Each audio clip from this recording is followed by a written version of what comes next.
my friends, to the show that never ends, and it's going to be a shorty today. Poor old Kieran there has got work to do. Yes, it's taken 3 years, and finally work has caught up with him at university. I don't think you've been out to a nightclub for what?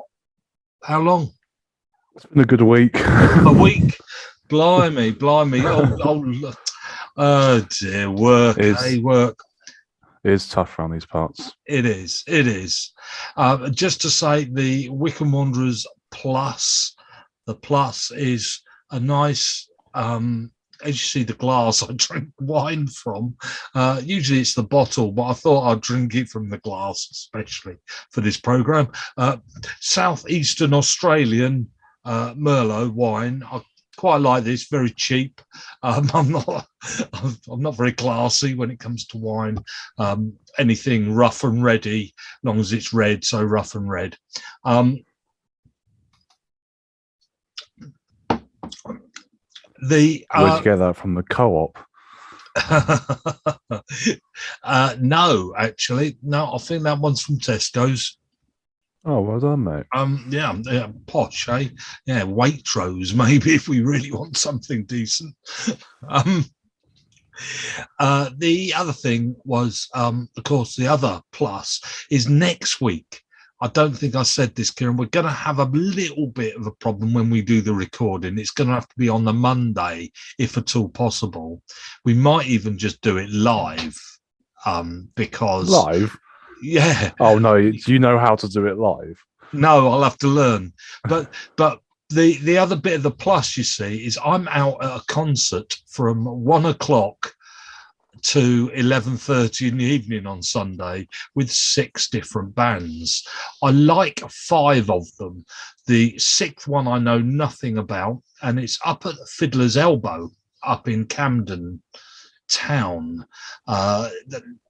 It's a great little festival. It's called now I'm not going to remember what it's called. The great plus, isn't it?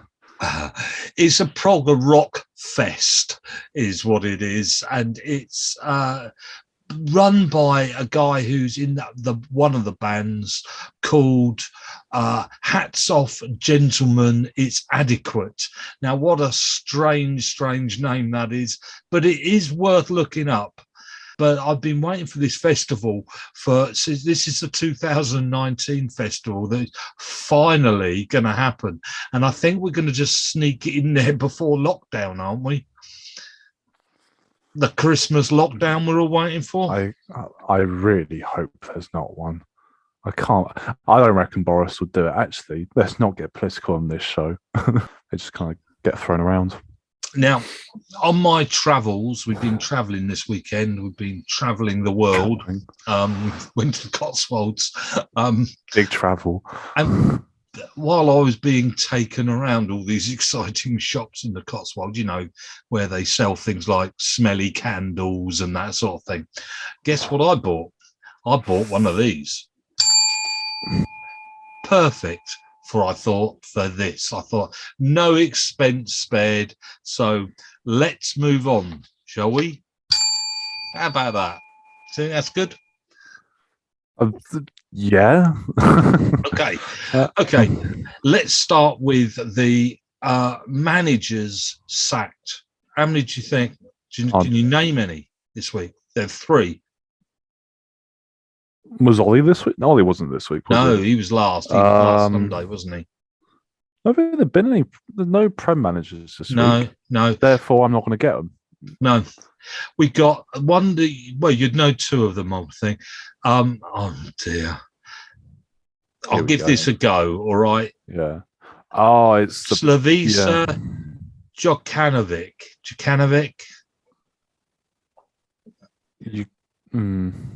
Who was he? Who's he been sacked from? Or West Ham.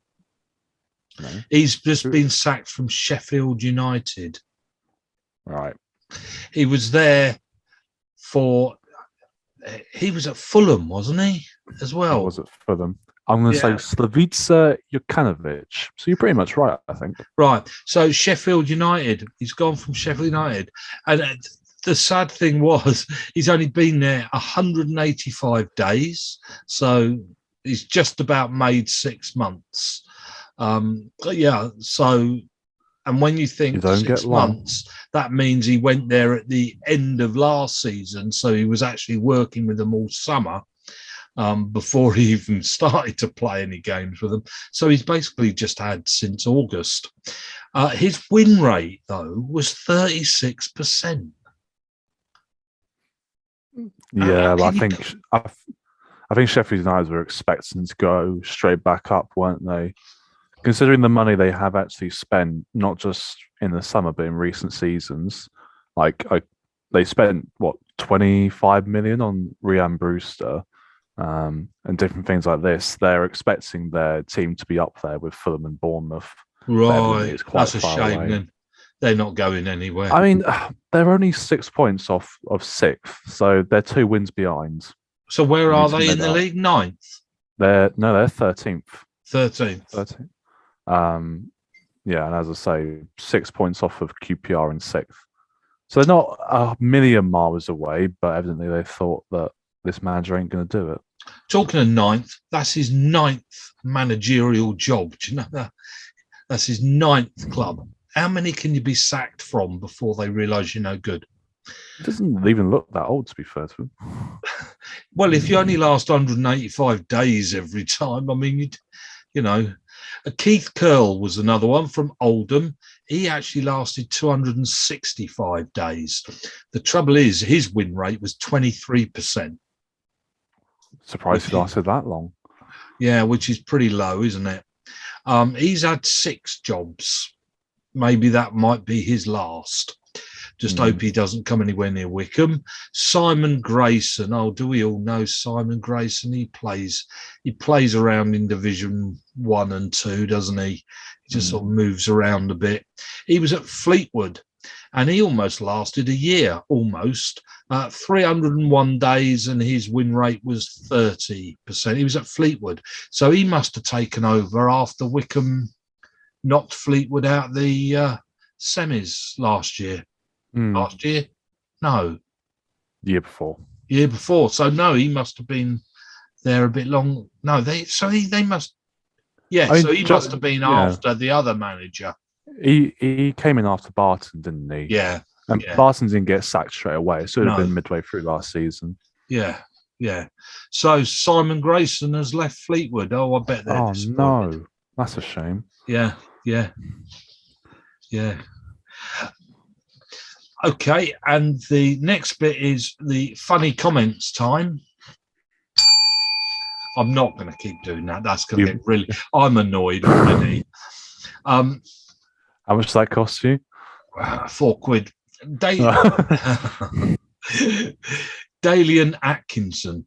If I was still at Ipswich, I wouldn't be where I am today. Terry Venables with, if you want change, you got to stick with it. Brian Robson, if we played like that every week, we wouldn't be so inconsistent. And John Sillett, there are 0-0 draws and there are 0-0 draws. And this was a 0-0 draw. 0-0.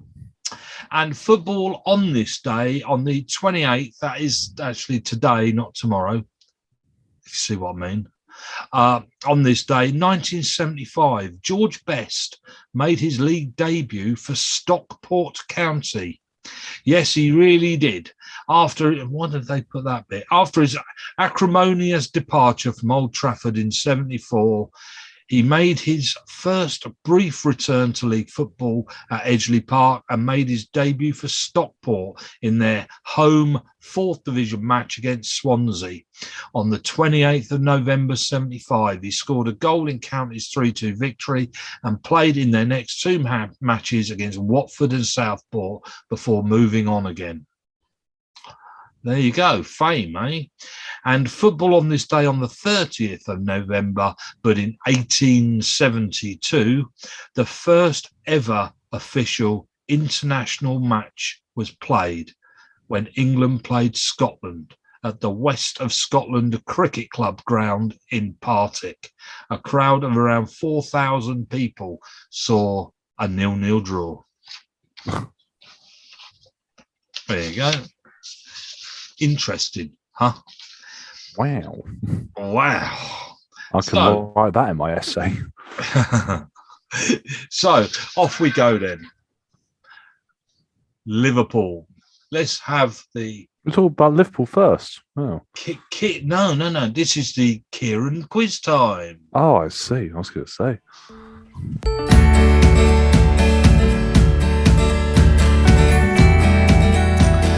Okay.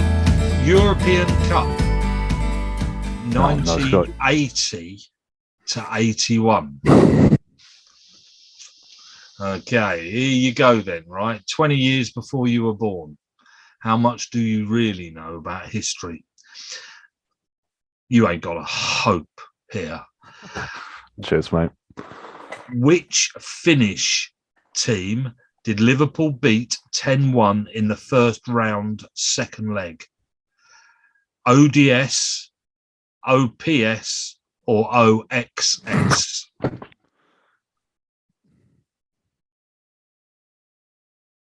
P. OPS. Yeah. You're right. It's Ulan Palosera, commonly known as OPS. Was that a guess? Of course it was a guess. I haven't got a clue. Who did Liverpool beat 5-0 on? Do you not know anything about this game? I know probably the finals. I know the finals and who scored them and all that, but not the rounds before. Right. Who did Liverpool beat 5-0 on aggregate in the second round? Aberdeen, Celtic, or Rangers? You might know this, mightn't you?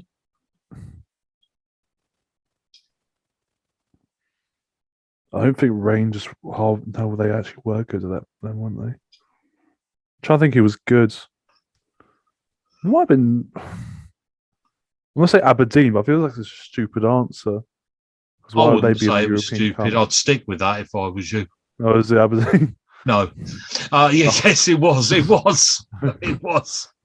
Aberdeen. So we got 2 out of 2. We're doing all right. Stick with it. Who did Liverpool beat 6-2 on aggregate in the third round?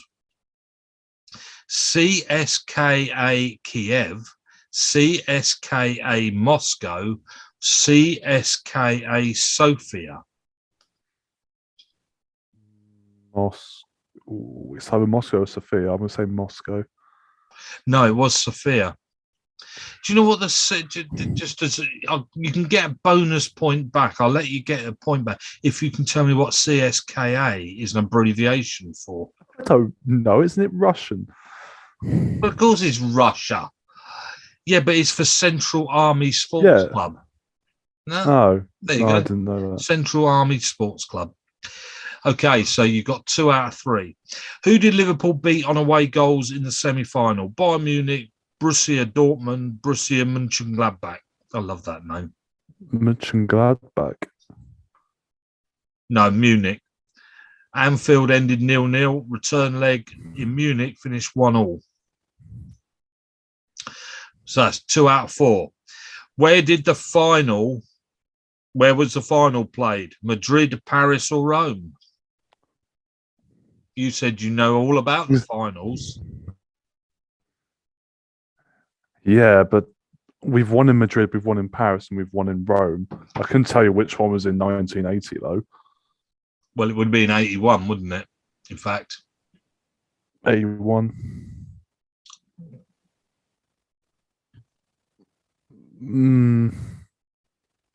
Paris.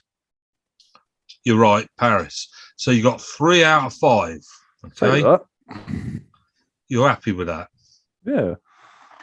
Considering it was 20 years before my time.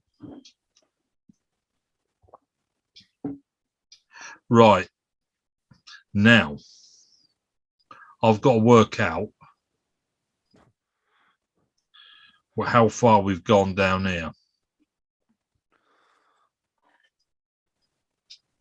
Now, we said, did we get to play? We did do play. Please name the player that received the most red cards, didn't we? Did do that, yeah. Well, the player that won the most Premier League titles. We haven't done that, but that's a bit obvious. Out of David Beckham, John Terry, Yaya Toure. Ooh. Well, it's not Toure. He would have been there long enough between Bex and Terry. I'm going to say Terry. David Beckham. Which player has scored the most Premier League goals out of Ruud van Nistelrooy, Jamie Vardy and Kevin Phillips?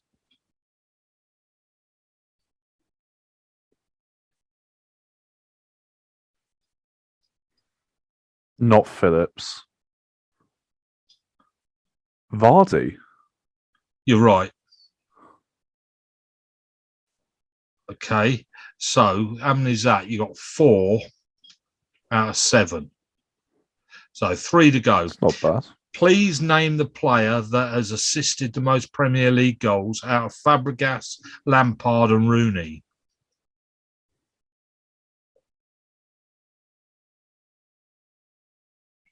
Not Lampard. Fabregas. You're right. Oh, it is, yeah. Yeah. 5 out of 8. Which player has won the most Premier League titles out of Drogba, Henry or Tevez? Sure. Not Drogba. Henry would have won 3 or 2.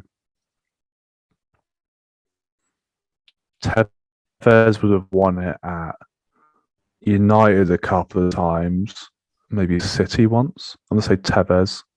No, it was Drogba. Whenever I try and explain things and my reasoning for it, they're always wrong, aren't they? So how many we got so far? Drogba. 5 out of 9. 5 out of 9. Okay, and last but not least, which defender has scored the most Premier League goals in their career? Out of William Gallas, Sami Hyypiä and Nemanja Vidic.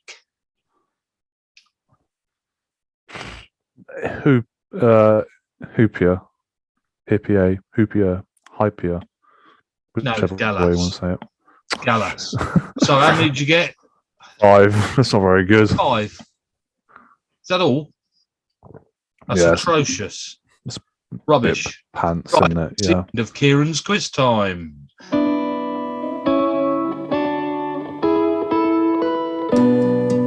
Thank goodness, says Kieran. We are going to make this very, very quick, this show, I'm afraid.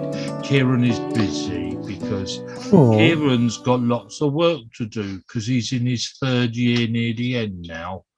And he's had enough partying and it's time to actually put pen to paper and to think.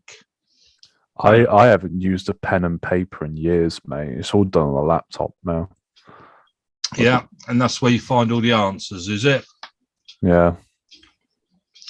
Right.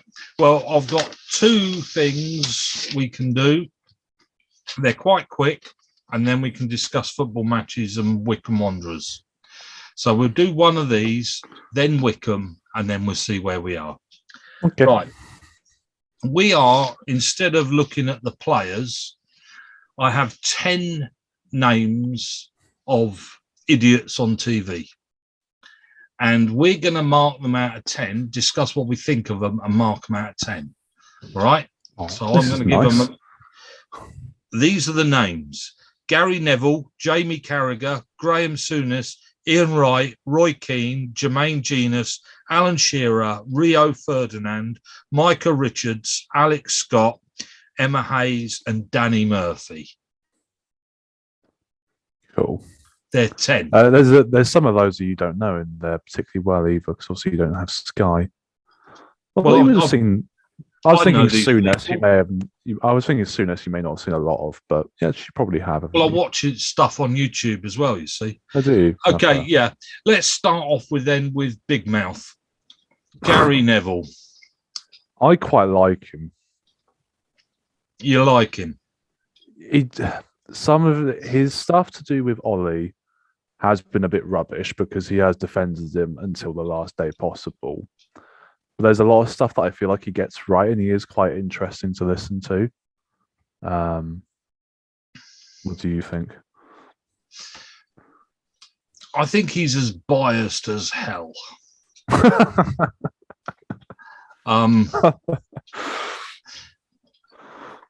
But on the plus side, he's as biased as hell. I mean, so he should be, shouldn't he? I mean, he's a Manchester United through and through, isn't he? So yeah, that's fair enough. So I'll let him off that a little bit. I'll let him on a bit of rope on that one. He's on a lead. Woof woof. But sometimes he can take that too far. His opinion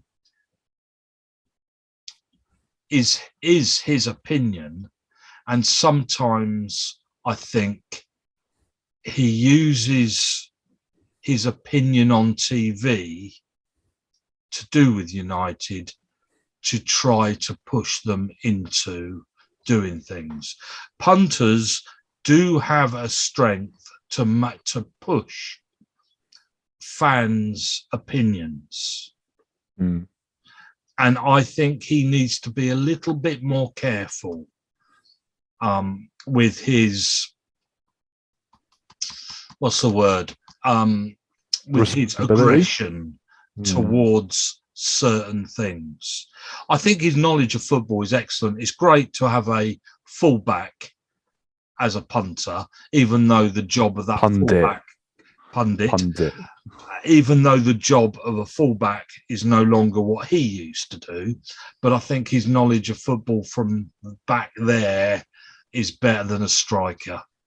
I think usually strikers are pretty atrocious at reading a football match. Oh, he's not on our list, but they sometimes have Hasselbank on there, don't they, on Sky? And he's just dross. Yeah, all he knows about football is when the ball comes over the top, run.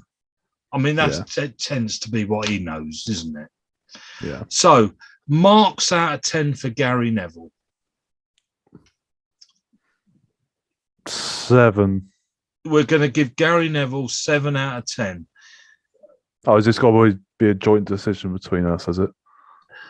Well, I think 7 is a fair comment. I can listen to him. I will take note of what he says. When he gets his green board up and start moving players around, I listen, because I think he will normally have a point to make.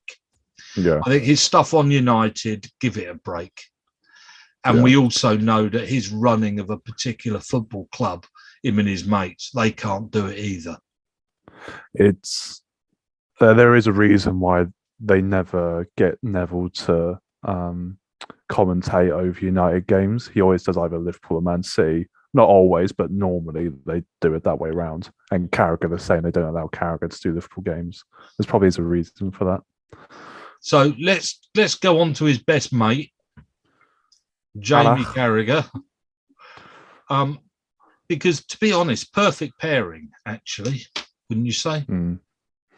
They did well there. Give me your rundown on Jamie Carragher. I think I overall like him more than Neville.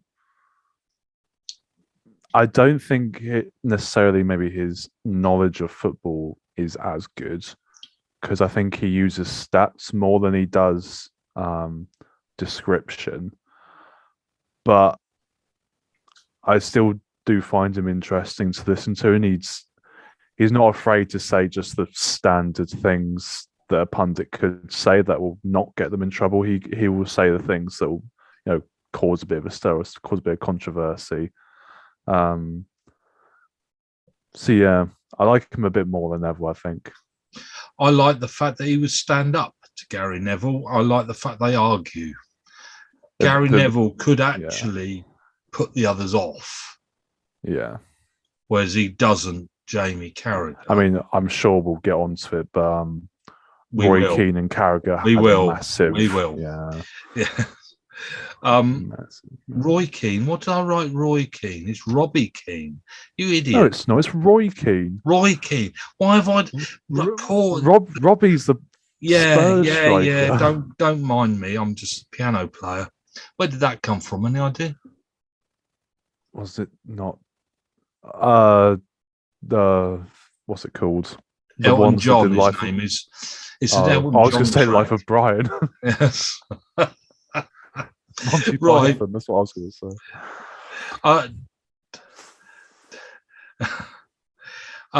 Well, it's sort of, yeah. Jamie Carragher. So what we're going to give him? Give him an 8. We're going to give him an 8. Okay. Graham Souness. Dross. Bores me silly. Yeah. Got nothing to say. Nothing interesting. No, he doesn't see anything I haven't seen. No. Don't need him. He is literally like a metaphorical person of your thought process that's happening right at that moment. You're like, he says exactly what you're thinking. It's like, oh, great. At least Graham said it. No, give him a 3. Oh, that high. Okay. At most. I'd give him lower. Actually, because I think we'll give him a 2, because let's be frank about it. If he wasn't there, it wouldn't make a blind bit of difference. No. To anything. No. I think at least Graham can slide away and nobody would notice. No, not really. Okay.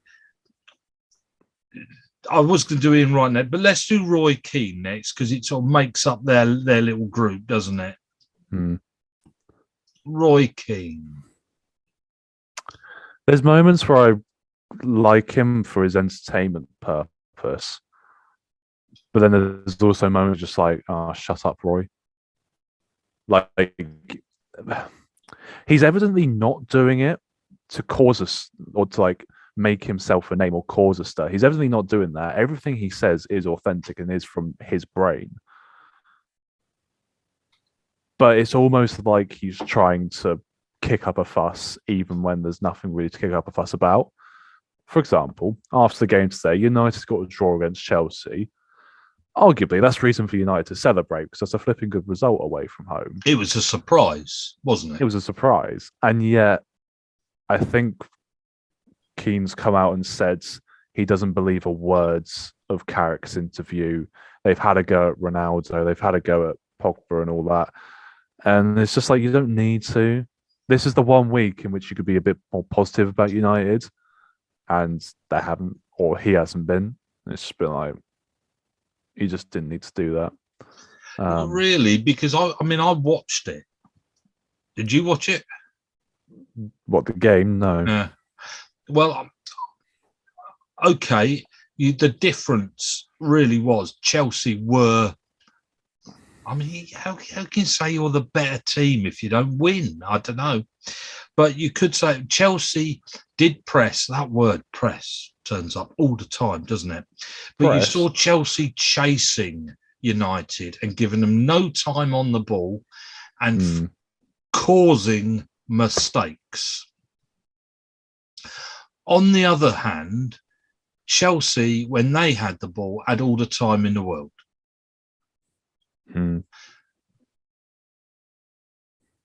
And therefore, you can see the mistakes Manchester United, you can see the problems United have got. On the other hand, it was Chelsea at the back that made the mistake. It was, it wasn't United. Chelsea only got a goal because of one Wally who just happened to kick somebody in the back of the leg to give a penalty away that he could easily have not kicked him in the back of the leg for. I think it was just a pure accident. Whereas the mistake at the back for Chelsea was desperate. So which was the better team? Well, who knows? Roy Keane, yeah, he's entertaining, isn't he? But knowledge of football... He's just, we know where he's coming from. We know what he's going to say before he opens his mouth. Yeah. I'd say, I don't think you can say he's a better pundit than Neville. I think probably a 6. We're giving him a 6. I'd agree. I'd give him a 6.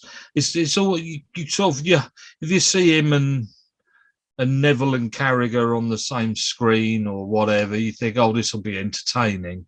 He does sort of stick the what's it in, doesn't he? Sure, I don't know what. Just quickly, I don't know whether you've seen this at all, but this Premier League Twitter account do like an attacking threat kind of chart, in which it's how much attacking threat does a team have at a certain time. Don't know if this will show up on the camera, but you can imagine which side is Chelsea and which side is United. The one with obviously all the lines is Chelsea, and that's United. So United didn't do anything throughout the whole game, apparently, and Chelsea did an awful lot. They still got a point, so they're not going to complain. Yeah. It's difficult to say, we were the better team when you don't win, because that means you weren't the better team, because it meant you had all the talent on the football pitch, but you still couldn't score a flipping goal. Ian Wright. Funny, entertaining, knowledge of. I mean, you don't really know if the Match of the Day pundits are like able to express themselves as much as the Sky ones, because I think Match of the Day is tailored to people who aren't necessarily as knowledgeable about football, whereas the Sky one is a bit more. Which seems rather daft, working on the theory it's the football show on the BBC. Yeah. You'd think it would actually be about football, wouldn't you? Whereas it is, the only things he ever gets to talk about is literally like, that was a great pass from De Bruyne. Aguero finished it well. There's as much punditry as he's able to give. Yeah, we'll show 3 great passes by one player, which shows you what a great game he had. Yeah, as opposed to all the depth they go into on Sky. But he is funny, and I do quite like him. I'd say why I like him, and that is he tends to be positive, not negative. Yeah. Which is strange for me to like him then. But he is, isn't he? He tends to, and he often picks out younger players that are going somewhere. Yeah, true. So I like him.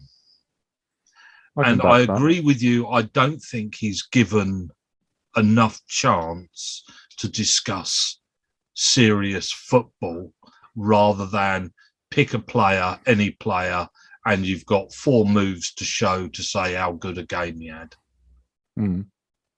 But I'd put up with him. So what are you going to give him? I've got in my head the number.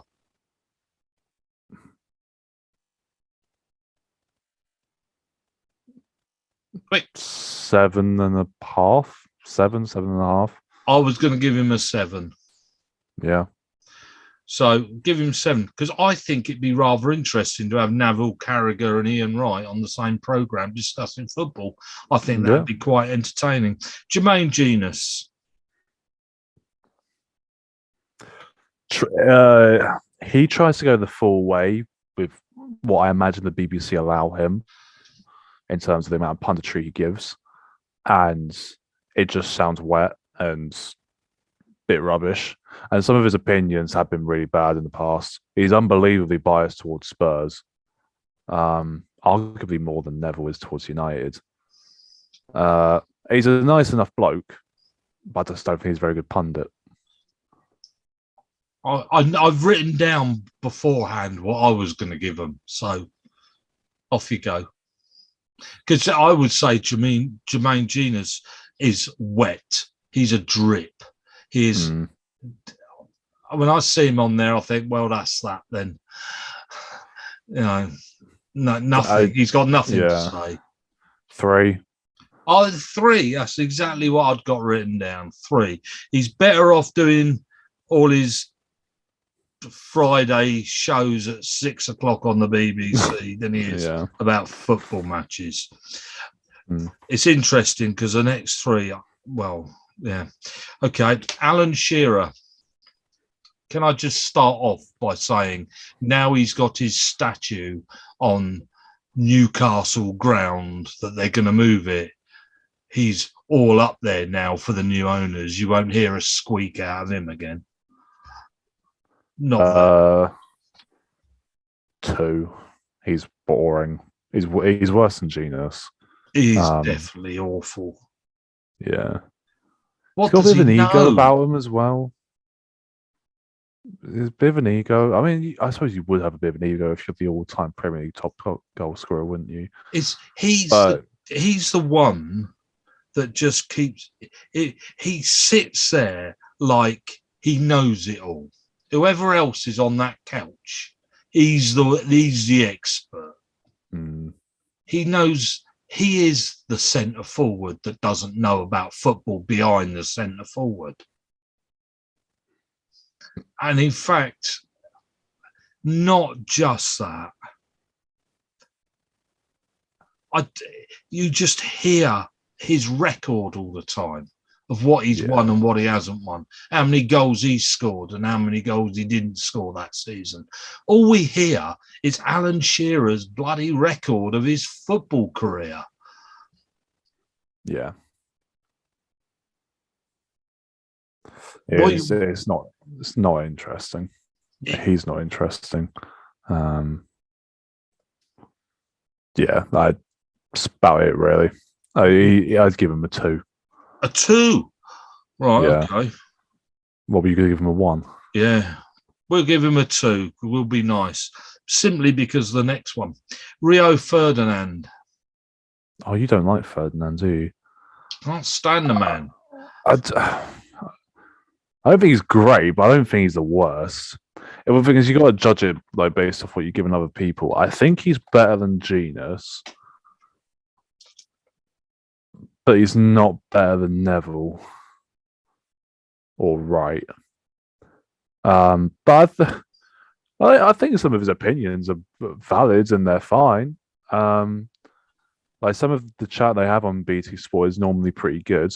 What do you reckon he knows about defence? Well, you'd imagine quite a lot. You imagine, but does he? I think so. Yeah, I'll stand up to you on this one. I think I don't think he's as bad as you probably make out. Like I think some of his opinions are pretty decent. I mean, I don't watch all the whole BT highlights, but I see the stuff on YouTube, and it's normally half interesting when I watch it. You look in disbelief. Go on, I've got what I thought. What did you give him? I gave him a 4. I was gonna say 5 or 6. We're not far off. I don't think he's amazing, but I don't think he's, We'll go for a 5 then. Yeah, go for a 5. Go for a 5. I'm not giving him a 6 along with Roy Keane. I'm sorry. No, that's fine. And this one, oh my goodness, Micah Richards. At the beginning, when he was in punditry, he was good because he was a bit of a breath of fresh air, and his kind of little bromance he had with Roy Keane was quite funny. But now he's a little bit annoying, and he's on everything. Every program you see, he is on it.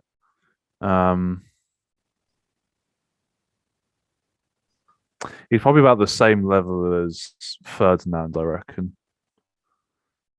I don't think he's in I think his knowledge of football is definitely better than Genius.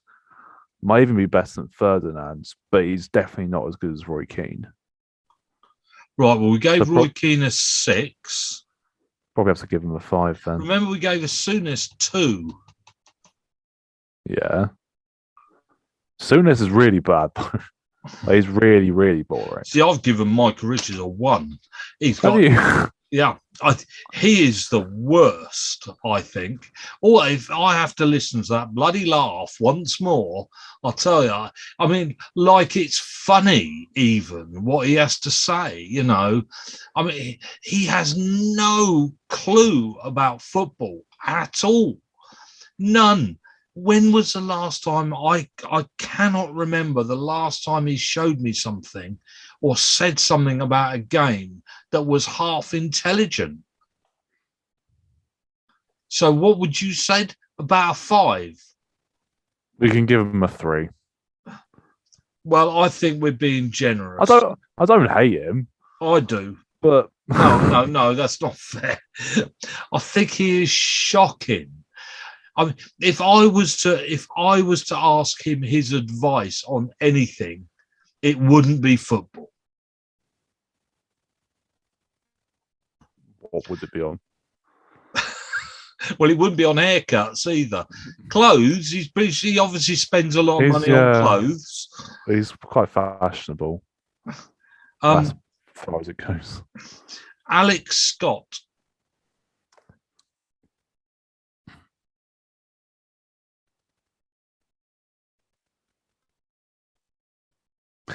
Might be up. She's definitely up there. Trying to think if she's as good as Neville or as good as Carragher. I think her footballing knowledge is as good as Neville's. She doesn't get a chance. I don't think she doesn't get much of a chance. I don't think her entertainment value is as good as Carragher or Neville.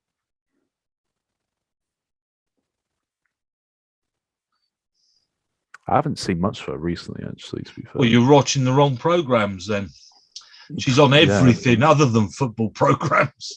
You want to watch old granny programs during the day. She was on something the other day when I turned the TV on at 3:00 in the afternoon, and there was one of these quiz things for old grannies that she was running that program. Of course she was. Ian Wright's got one on a Saturday evening though as well, doesn't he? For some random reason. She's a difficult one. It's definitely a 7 or an 8. What did you give her? Gave her a 6 because I gave her the same as I put her above everybody else except equal to Roy Keane and just one below Gary Neville. What did you give Carragher then? We gave him an 8. What did you? Oh, okay, fine. So it's a 6 or a 7. She's prettier than Gary Neville. Well, there's not difficult. Sorry, Gary, but I'll give her a 6 and a. I'll give her a 6. Give her a 6. A 6. Yeah. Emma Hayes. I haven't seen much of her, and from what Twitter tells me, like the first couple of times she was on, she was very good, but apparently she's fallen off a little bit and isn't very good anymore. I don't know that you've probably got a better opinion because you would have seen more of her. I haven't seen too much of what she's like. At the moment, I've put her when I see her chatting away, I've given her a 4. In other words, it's going to be a 4 plus, a 4 at the moment. Yeah. With let's give her a bit more time and find out. Fair enough. She's definitely not as bad as Shearer, Richards, Jermaine. Well, she's an actual football manager. But she knows about football. It's whether she's any good at passing the information on. Yeah. So I've given her a 4. I mean, we might be getting slightly political here, but I can't imagine that. Like, I feel like she's been put on there purely because. No, actually, we won't go into this. I can't be bothered. I'll probably just say it wrong. Next one. Well, because women's football is moving up, and they need people that have a clue about the women's football teams. And I feel like they've just gone to the first person they could think of, as opposed to actually finding a decent female football pundit. In my opinion, like Alex Scott is a very good female football pundit. I think Kearney's pretty good. She normally does the Sky stuff. Yeah, I've been listening to her on Radio 5. I feel like Emma Hayes, she's English. She's the Chelsea manager. She must be a good pundit, as opposed to she's actually a good pundit, in my opinion. So shall we give her a 4 for now? Give her a 4 for now, yeah. Danny Murphy. I've mentioned him a number of times. You could put him near the bottom. Is he better or worse than Genus? Yeah, I think he's worse than Genus. I think he's worse than all Alan Shearer, isn't he? Yeah, With those two on Match of the Day, it's time to go and get a coffee between the games. And arguably, he's worse than Souness because at least Souness is actually right with what he says. I agree. Murphy's only wrong. I've given him 1 out of 10 because I think he's been left behind. I think he knows nothing about football anymore. I think that's fine. Yeah, he doesn't strike me as an intelligent football pundit whatsoever. Okay, there's our 10. So let's read it from the bottom. Coming last, Danny Murphy with 1 out of 10. Next, we've got Graham Souness and Alan Shearer with 2 out of 10. Then we have Jermaine Genus and Micah Richards with 3 out of 10. And then with Emma Hayes with 4 out of 10. Rio Ferdinand with 5 out of 10. Roy Keane and Alex Scott with 6 out of 10. Gary Neville and Ian Wright with 7 out of 10. And Jamie Carragher with 8 out of 10. We might be being generous to Ferdinand, so maybe drop him to a 4. We'll drop him to a 4. Yeah, I agree. Yeah. That's what I said in the first place. Okay, there's our pundit scene. I think, the fact that they were all positive numbers is a bonus. We didn't have any -3s or anything, which was Danny Murphy was a bit lucky with that one. Okay. And now we move on to Wycombe Wanderers. Kieran, what do you reckon the Wycombe Wanderers? I mean, we got Plymouth game as well, remember? Plymouth and Sheffield Wednesday. Well, I think the last week or so has somewhat we don't want to be modest here, but somewhat proven us right as to Mehmeti. He has carried. I do apologise. That was an interesting noise. Yeah, go on. Obviously, Mehmeti has somewhat carried us in the last few games, hasn't he? I will cut that bit out, by the way. Okay. Plymouth, he stole the show a bit. He got those 2 goals. That second goal he scored was, I don't even know how he gets the ball out of that position and into a shooting opportunity. It's a bit Salah-like from a month ago. And he scores another against Sheffield Wednesday at the weekends. Apparently he plays extremely well. This is why we've been kind of shouting out for him, I suppose. Yeah, we had that first game, didn't we, with him back, and we thought, well, that was a bit... But then he hadn't got back into playing, had he? Now he's... And then the second game, definitely back. Third game, scored the 2 against Plymouth. And he's back, isn't he? He's back. I think the thing we do need to say about us winning the Plymouth game is we did mention, probably was last week, that we think the Plymouth will kind of drop off now. Yeah.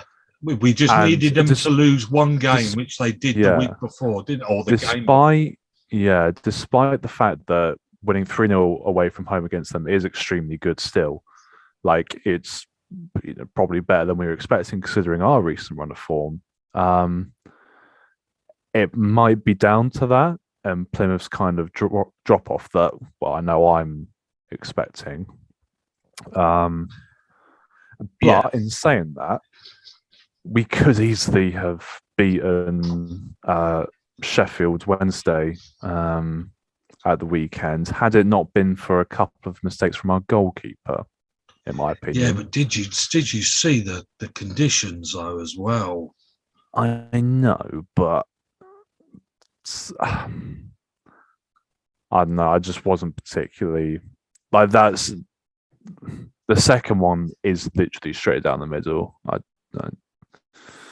The first one maybe is fine. The second one that shoots straight down the middle.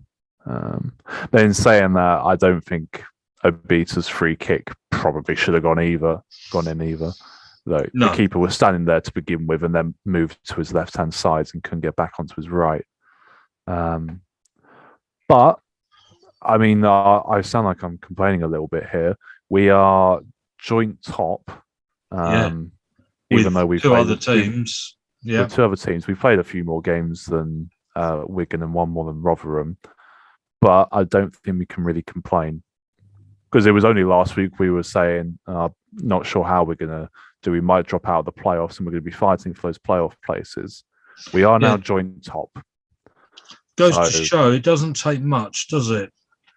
No, it really doesn't. Interesting, Rotherham are back up there as well. Mm. Rotherham are sat at the top. I mean, Plymouth have dropped into fourth. I mean, it's only 2 points away there, but I mean that's massive. I mean, they've lost the last 3 matches because they didn't only lose to Wycombe, of course. They then went and lost on Saturday as well. They did lose to Wigan though, so it's a big team.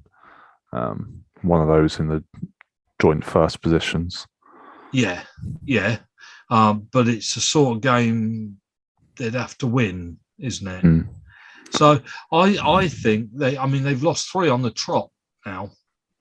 Admittedly, it was Wycombe and Wigan were 2 of them, but the thing is, had they won them, yeah, they would have been flying, wouldn't they?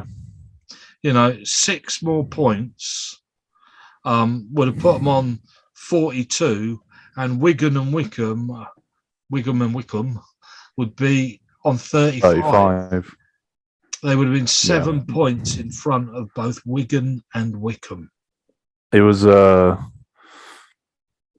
a vital week for Plymouth, but it was an important week if they wanted to go on and really just destroy the league. And unfortunately, they'll probably be able to do that because they've lost these 2 games. Yeah, those 2 games meant so much, I think. I'm really pleased. I mean, I saw the interview with Ainsworth after the Sheffield Wednesday game. My goodness. I mean, the weather up there. I'm that was unbelievable. I mean, how are you supposed to play football in that? I do not know. I mean, I wouldn't have been running around in shorts, I can assure you. I'm quite glad, actually, that Wycombe weren't at home in some senses because I didn't have to stand outside in it. Mate, we got a Boxing Day at home, though, don't we? We do. Yeah, Cambridge, isn't it? Is it? Yeah. So looking at all that went on then, I mean, Rotherham are bombing along there. I mean, in the last 5 matches, they drew against Oxford. That puts them up there, doesn't it? Oxford, blooming Oxford. They're always a problem, aren't they? Oxford can't stand. They always seem to take a few points off of the top teams, don't they? Including us. Yeah. But they never actually make it. But they're doing all right, haven't they? I mean, they've picked up 11 points in the 5 games, so they're doing all right. But Sunderland, they were lucky. Sunderland are being lucky. They're scraping it. But they've had a couple of players out, haven't they? Didn't they? They've lost a few players.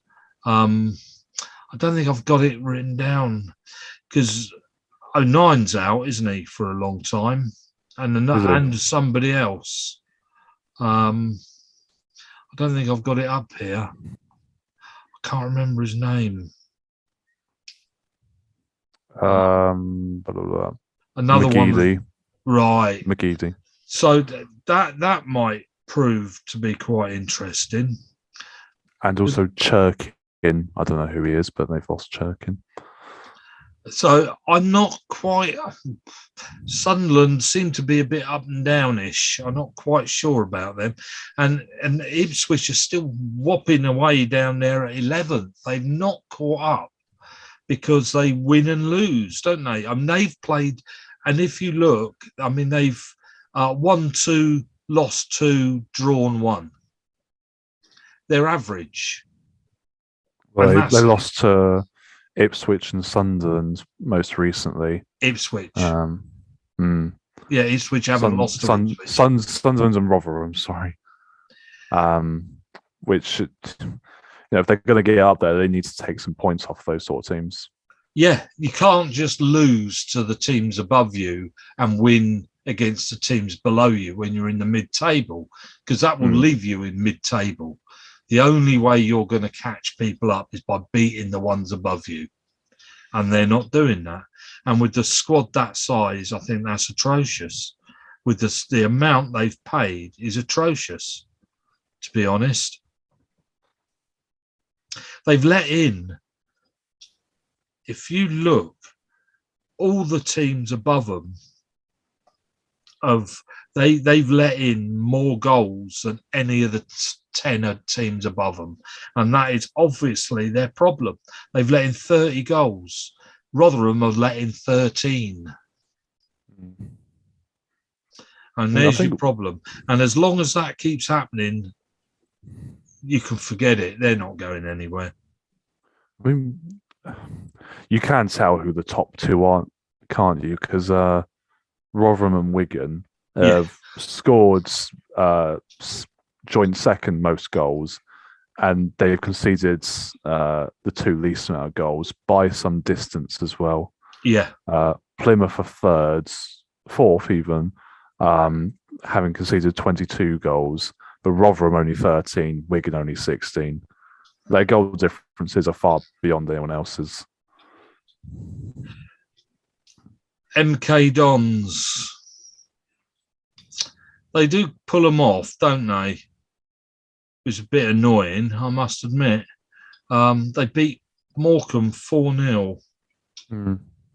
Is that any great shock? Not really, I suppose. It's quite convincing, but yeah, they yeah. And then of course, then it's Sheffield Wednesday. So to have drawn at Sheffield Wednesday away in those conditions, I thought was excellent. I think Wycombe are doing very well, nicely, thank you. And in the end, I have to say, whatever we get this season, I'll be quite happy with. Okay. Now, because we were going to make this quicker, I do have the topic that we can do next week if you like, and that was Premier League referee statistics on who hands out all the cards and who doesn't, etc., etc. And we can do that next week if you like. And let's discuss a few games, shall we? Shall we start with yesterday's games, Kieran? Okay, Arsenal. Let's start at the beginning. Arsenal 2, Newcastle 0.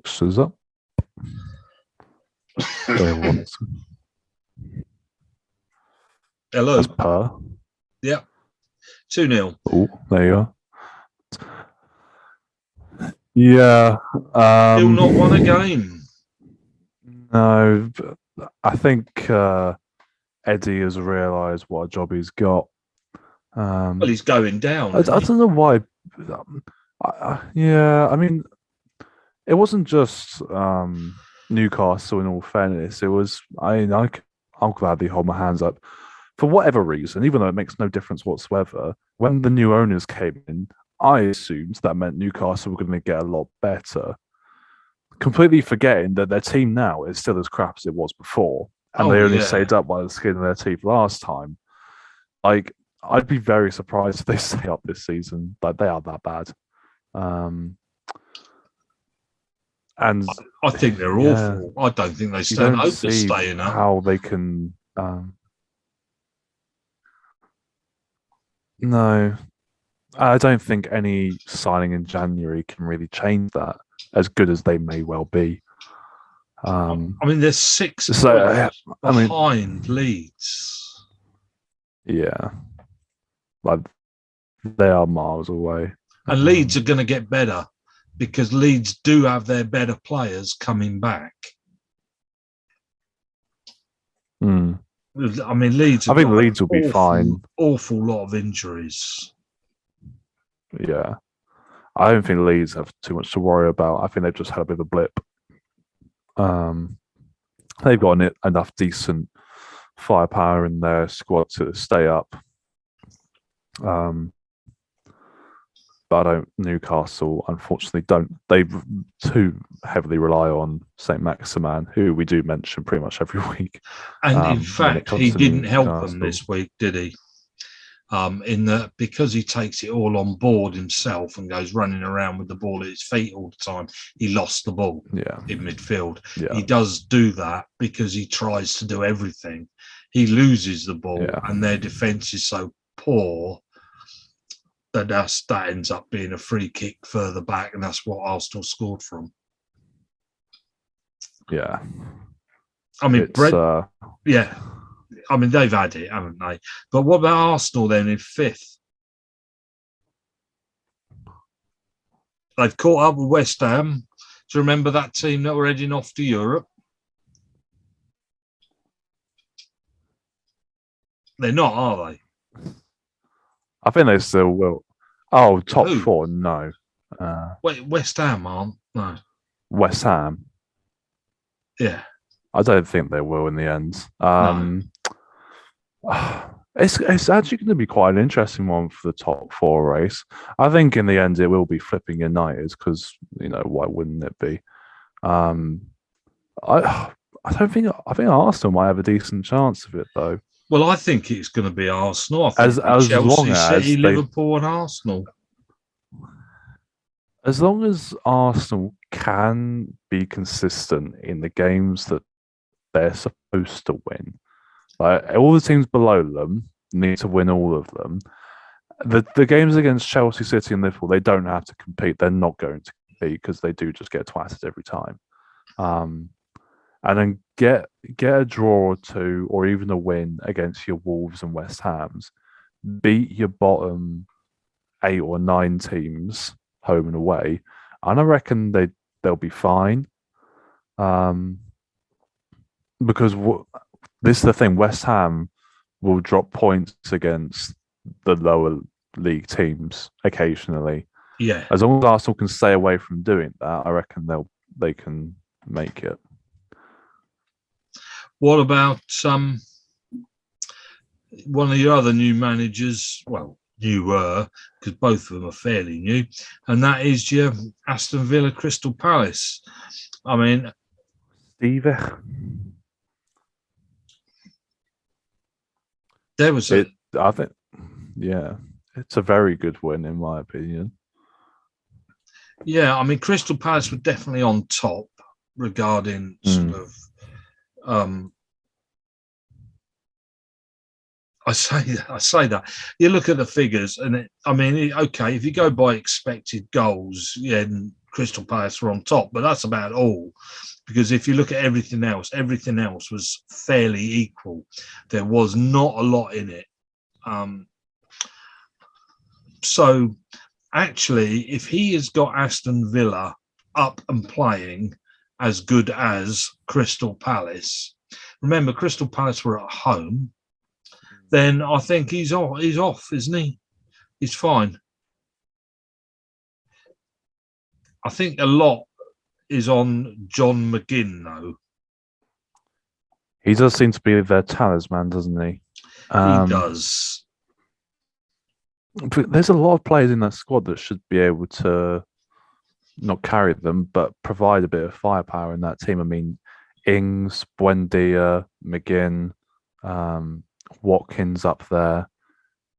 Leon Bailey from Leverkusen has always been talked about in recent years, even to United and Liverpool and Chelsea and teams like that.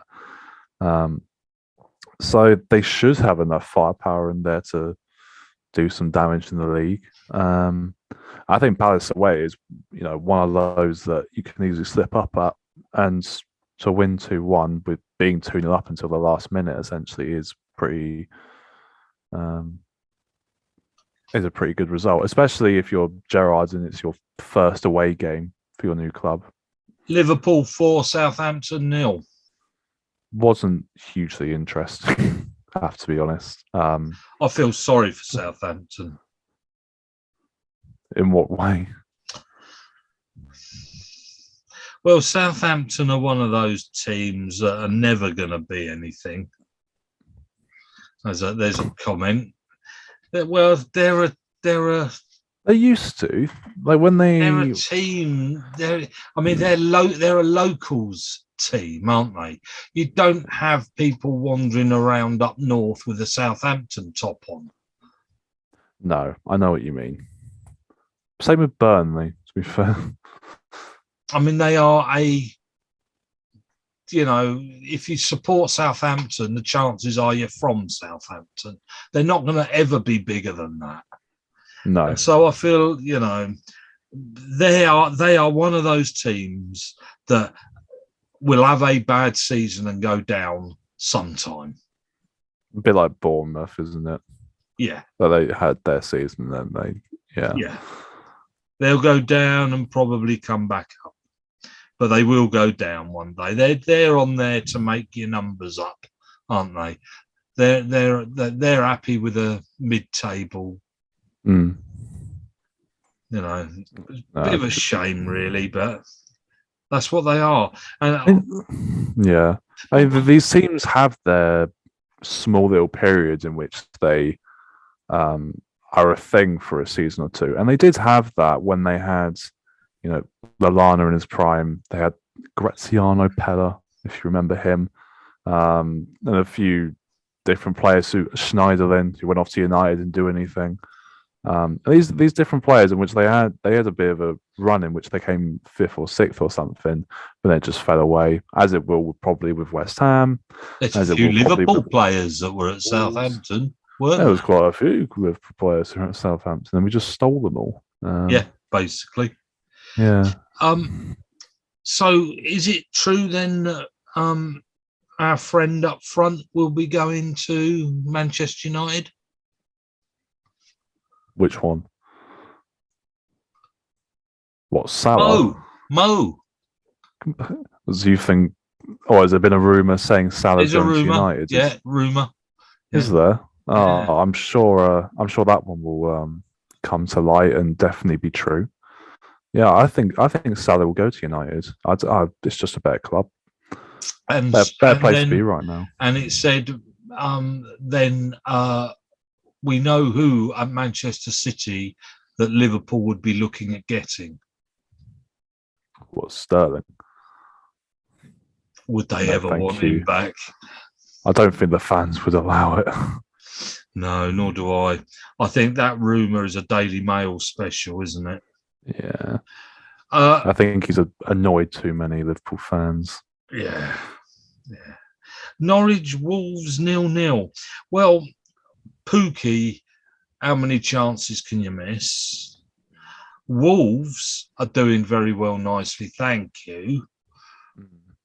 Should have got the points there. There is 2 points dropped, isn't it? Is this new manager wearing in? To be honest, I can't even remember his name. Larg. That's his name. I wasn't talking about Wolves' manager. I was talking about Norwich's manager. Oh, of course, yeah. Well, they're both somewhat new. Yeah, I guess. What did they do last week? Did Norwich win last week? They did, and the week before. Yeah, well, they're kind of somewhat getting there then, aren't they? Because, I mean, as much as they are at Brentford home, and Southampton, didn't they? Yeah, and they are half decent wins. And they are wins that they need to get in terms of staying up. So I think they'll definitely take the start that they've had under Smith. I mean, their next match, Norwich's next match, is against Newcastle on Tuesday. Mate, if they can win that, which they probably should do, then they'll be on joint points with Leeds, as long as Leeds don't get any more points. And then, they're only a win away from getting out of the bottom three. Yeah. I mean, it'd be flipping surprising if Norwich stay up, but they're not a million miles away. No. And it's the next one is Brighton Leeds 0-0. Well, that was a Brighton special from last year, wasn't it? Where how many chances and open goals do you need to score a goal? Well, it don't matter how many because you're not going to. Was basically that the stats tells you that in fact the total number of shots they had were 20. Chances created were 15. Big chances 2. How many goals? None. And that really did rather sum them up. I thought Brighton were back to their normal, but I just have to say this about Brighton. Do you know they booed them again? I think that is awful. I think that is absolutely awful. Is this going to become a part of our game? Where if you don't win, you boo them? I think you boo them off at half time if you're not winning. Maybe the problem is that you don't have the same fans that go week in, week out. It's a lot of interchange between those who go. Well, actually, in saying that, it shouldn't be in terms of Brighton, should it? It should be somewhat the same people. I think I think it's now a thing. I think people just assumes it's a thing that if you don't win, you then kind of make a noise and boo them. But I'm not sure they're thinking about what the implications of a boo is. Because I think the manager he commented about it, and I think he was pretty hurt. Actually, you would be, because you work all week to, at the end of the day, try and entertain your fans, and your fans are saying basically that you're a pile of crap that week. Yeah, I think it's atrocious. So it puts all your work to just nothing, essentially. It's kind of a shame. I hope it doesn't become a thing. I don't think it's really that much of a thing at Wycombe, is it? No, people will shout about and but be angry. Some idiots, I'm sure, watch it on TV and think, "Oh, we must do that." Yeah, that's what worries me. That I think it will become a thing to boo your team if you're not winning. I hope not. Brentford 1, Everton 0. So we're on to today now. Brentford 1, Everton are having trouble, aren't they? They have dropped off, haven't they? It's Agent Rafa at Everton cocking it up. I think he needs to leave before he gets sacked. What do you think? The Everton job is one of the worst you can take, I think. You're never going to get Everton to the heights of where they want to be. I mean, the last 5 minutes matches, he's lost to Brentford, lost to he lost to, was that Leicester? He lost to City 3-0, didn't he? Then he drew against Tottenham 0-0. He lost to Wolves and lost to Watford. And you know who he's got on Wednesday? Liverpool. There's just some jobs in the Premier League that if you take, and then Arsenal, you just can't take them. Everton then is he's one got of Crystal them. Palace, and then Chelsea. So he's got Liverpool, Arsenal, and Chelsea in the next 4. Tottenham's another one that you just can't. Just to take say, as a manager, the last game he won was back in September against Norwich. Well, there you go. And then in October, he drew against United, lost against West Ham, lost against Watford. November, lost Wolves, drew Tottenham, lost City, lost Brentford. You might find he'll be gone by Christmas, to be honest with you, if it's going that poorly. Yeah, I mean, if your last game you've won was back in September against Norwich, Yeah, you're in trouble, aren't you? I think you're in trouble. I mean, where are they? 14th, next to Southampton and Watford. Yeah, okay. Oh, yeah, I don't think you'd be very happy, would you? Burnley Tottenham match was called off. I thought it was interesting to see Mr. Burnley man, Mr. Manager, taking a look at the pitch in his short sleeve shirt. Yeah, it was quite funny. Yeah, without a jacket on or anything. Leicester 4, Watford 2. Can't judge Leicester or Watford, can we? I mean, they're completely all over the place, aren't they? Both of them. Yeah. Haven't got a clue what they're doing. No, not particularly. They're not going anywhere, to be honest with you. No, I don't think they'll go down. Yo-yo, both of them. Mm. Win one, lose one. Pretty much. City 2, West Ham 1. Well, I think, you know what I just said about West Ham. I think, I think they go down from now on. I think they've hit their height and they will now slowly drop down and down and down. And City, well, they just do what they do. Chelsea 1, United 1, and this is what we will finish on. Chelsea 1. But did you watch it? No, I was at S&C. I did. Yeah. I said I did, yeah. They didn't play Ronaldo, He come on as a sub later on. Yeah. Fair play to him for benching. And they use a different system. And of course, idiot at the back wasn't playing for United either. No. Suspended, isn't he? It wasn't perfect. United weren't great. No. And I think Chelsea weren't very good either. I think maybe they went into it expecting just an easy win, to be honest with you. Maybe. It was exciting. It was a good game. I'll give them that. But that's because I couldn't help but think it was two so-called great lots of players, but two not very good teams. I think it's something like, without looking at the figures, I think Chelsea had something like 16 corners, United 1. But what does, if you can't score a goal, I mean, and of course Werner was on the pitch, so there wasn't one coming from there. Bless him. It was a strange game. Strange. I thought Fred looked pretty decent. People said that apparently it was one of Fred's best games for United. Did they? Right. I'm glad. I could be a punter. Yeah. Is that the word? McTominay got pundit. McTominay got man of the match. Yeah, we all know how that went with you, didn't we? I've never fallen in at Oxford, only at Cambridge.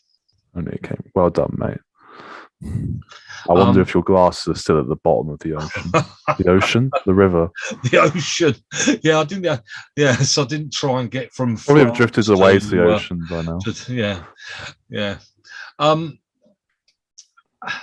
Yeah, it was a strange game. It was a strange game. And I think Chelsea were lucky they were playing United. Otherwise, they would have got smacked. And I think United were lucky they were playing Chelsea. Otherwise, they would have been beaten as well. I think it was two teams having two teams made up of very good players who both weren't playing very well. And they brought on big man up front, Chelsea. Lukaku. Yeah, he came on for the last 10 minutes, 15 minutes. Yeah. And of course, that made no difference whatsoever. So we'll give that a going over here, just to say that there's some exciting midweek games, aren't there, along with the Liverpool-Everton. So that, just to say, we've got on Tuesday, Newcastle against Norwich. interesting, I think, that one. Leeds Crystal Palace.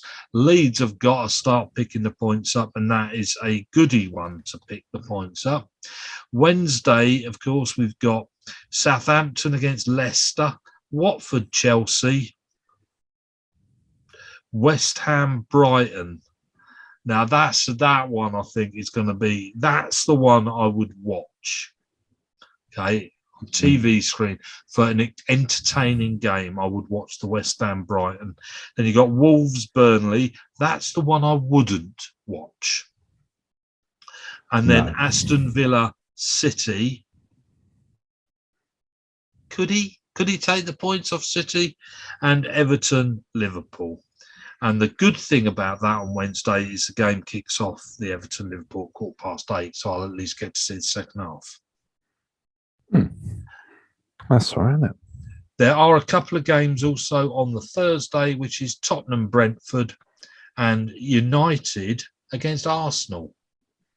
I'm looking forward to that one. And isn't that when Mr. New Manager is new manager for the first match?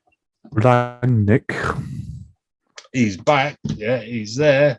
He's back. So, he's never been. And so here we go then. That'll be exciting. So we'll give that's it then. We'll give this a finish. So is there anything more you want to say, Kieran?